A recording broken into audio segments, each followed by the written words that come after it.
আসসালামু আলাইকুম। কেমন আছেন সবাই? আলহামদুলিল্লাহ, আমি অনেক ভালো আছি। আমি আজকে রান্না করব নদীর আর মাছ। তো আমার সাথে থাকেন, আমি কিভাবে রান্না করি আপনারাও একটু দেখেন, আমার সাথে শেয়ার হয়ে যান। চুলায় প্যান বসিয়ে দিয়েছি, দিয়ে দিচ্ছি তেল। তেল গরম হয়ে গিয়েছে, দিয়ে দিব পেঁয়াজ কুচি, দিয়ে দিচ্ছি পরিমাণ মতো লবণ, দিয়ে দিচ্ছি ফালি করে রাখা কাঁচামরিচ, ফালি করে রাখা টমেটোগুলো দিয়ে দিচ্ছি। টমেটোটাও আমি পেঁয়াজের সাথে ভেজে নিব। আজকে একটু অন্য স্টাইলে রাঁধতে চাচ্ছি।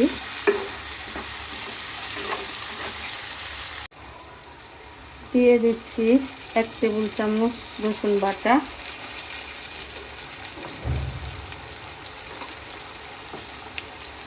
দিয়ে দিচ্ছি 1 টেবিল চামচ আদা বাটা,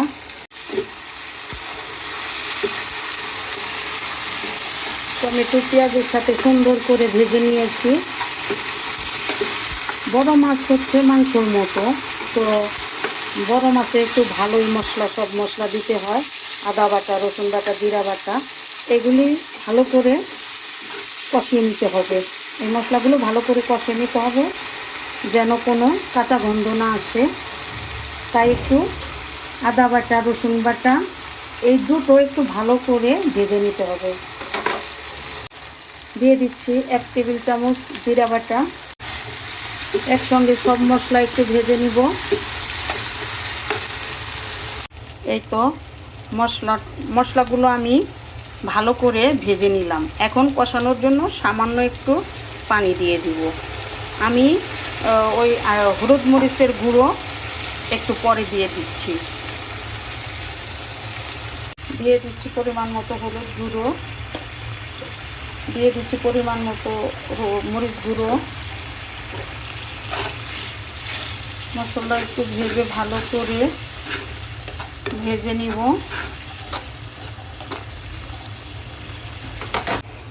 এখন ঢেকে আমি 5-7 মিনিট মশলা কষিয়ে নিব। এই তো ফাইনালি মশলা কষানো হয়ে গিয়েছে। একে একে ধুয়ে রাখা মাছগুলো দিয়ে দিচ্ছি।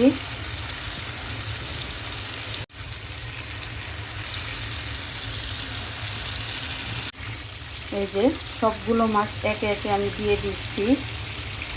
মাছ আমি অনেক পরিষ্কার করে মাছগুলো খুব সুন্দর করে ভালো করে ধুয়ে নিয়েছি।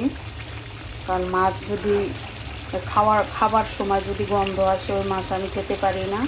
আমি মাছ খুব ভালো করে ধুয়ে নিই। এখন আমি মাছগুলো একে একে উল্টিয়ে দিব। এই যে মাছগুলো উল্টিয়ে দিয়েছি। মাছটা একটু বড় সড়ই ছিল। তো দেখেন আমার ভাই ও বোনেরা, কত সুন্দর কালার চলে এসেছে, অনেক সুন্দর কালার চলে এসেছে। তো এখন আমি কিছুক্ষণ ঢেকে কষিয়ে নিব। মাছ কষানো হয়ে গিয়েছে। দেখেন আমার ভাই ও বোনেরা কি সুন্দর কালার চলে এসেছে। Nice, very nice. এখন আমি রান্না করার জন্য ঝোল দিয়ে দিব।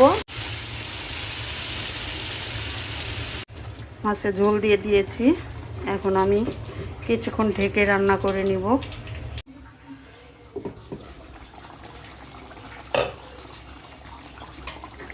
এই তো মাছ রান্না ফাইনালি কমপ্লিট। দেখেন বন্ধুরা, কত সুন্দর কালার চলে এসেছে। ওয়াও!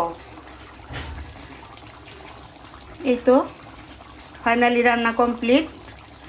আমার ভিডিও যদি আপনাদের ভালো লেগে থাকে তাহলে অবশ্যই লাইক, কমেন্ট, শেয়ার করবেন। আমার পেজকে ফলো করবেন, আমার পাশে থাকবেন। আমার ইউটিউব চ্যানেলকে সাবস্ক্রাইব করবেন। সবাইকে ধন্যবাদ।